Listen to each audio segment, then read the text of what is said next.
Powtórka 5, puzzli 13, 14 i 15. Po zapoznaniu się i nauczeniu wszystkich słówek z poprzednich puzzli zapraszam do posłuchania tekstu o Paulo Coelho oraz odpowiedzenia na pytania o nim. Po chwili usłyszycie także zdania w języku angielskim, gdzie będziemy ćwiczyć rozumienie ze słuchu. Tam pojawią się nam również zwroty i wyrażenia z tych poprzednich puzzli. Paulo Coelho comes from Rio de Janeiro and lives in Brazil.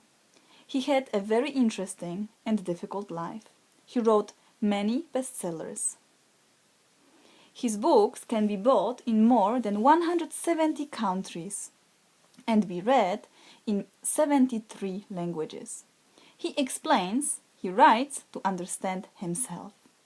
Paulo read his biography to understand who he is. His first book was published in 1987. The following year he wrote The Alchemist.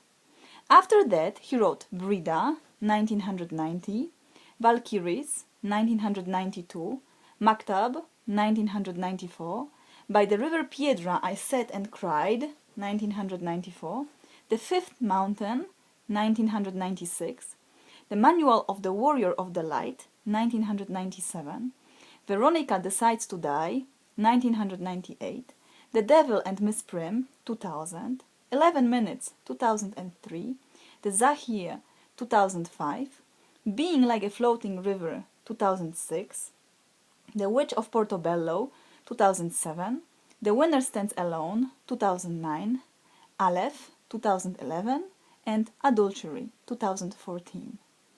Paulo Coelho is in the Guinness Book of Records because of the largest amount of translations of a single title, 67, The Alchemist. Behind the author, there is a man who loves reading, traveling, walking, an individual who likes his PC, internet, football, and practicing Kyudo, an oriental discipline which unites the archery and meditation. 1979, Paulo met Krystyna Wojtysica, the love of his life, who he married the 2nd June 1980.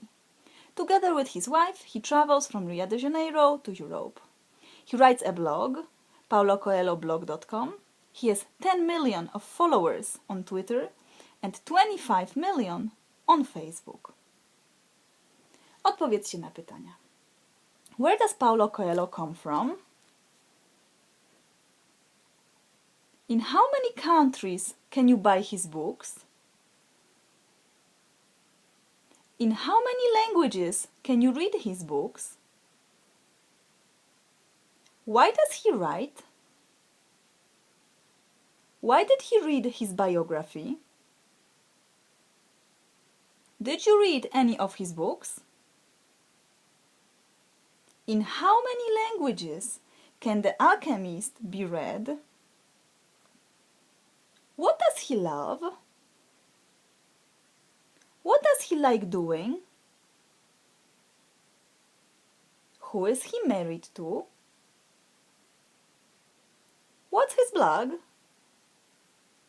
How many followers does he have? What would you answer in English? Do you have an appointment today? When did you make an appointment with a friend? Did you lose your keys last week? Were you in a hurry yesterday? At what time do you usually have breakfast? At what time do you finish work? Did you see Sicily? Is there a lot of traffic in your city? Is it difficult to find a parking space in Paris? Are you always right? Did you work a lot last week? Did you go horse riding many times? Were you very busy yesterday? Do you know how a video camera works? What is Paulo Coelho's first language? When did you buy a new book? Did you send an email today? What will you do later? Do you have a good internet connection? Do you often clean your house? Do you have to do something today? Do you have to buy something today? Can you prepare a pizza? Did you visit anybody yesterday? Do you understand men? Do you understand women?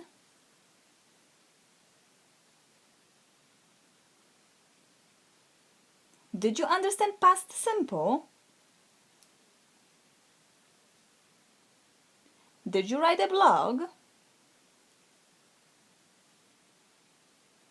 Do you know where Paulo Coelho lives? Did you buy a bottle of wine? Did you finish Let's Sum Up 5 without difficulties? Na koniec przygotowałam Wam jeszcze zaimki zwrotne. One oznaczają, że ktoś wykonuje jakąś czynność sam na sobie. Te zaimki zwrotne to są się, sobie, sobą. Dla wszystkich osób. W języku angielskim każda osoba jednak ma inne słówko. To są myself, yourself, himself, herself, itself, ourselves, yourselves, themselves.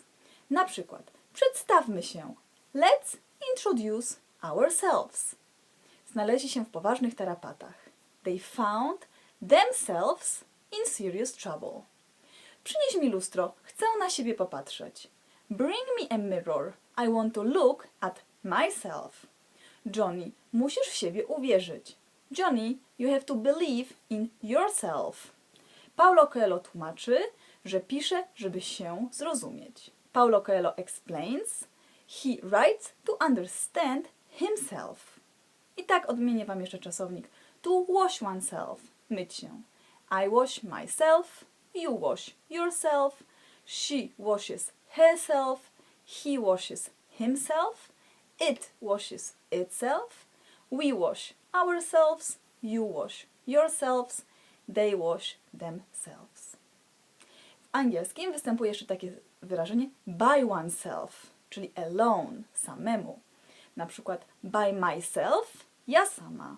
Ja mogłam powiedzieć I wrote this course by myself. Ja sama napisałam ten kurs.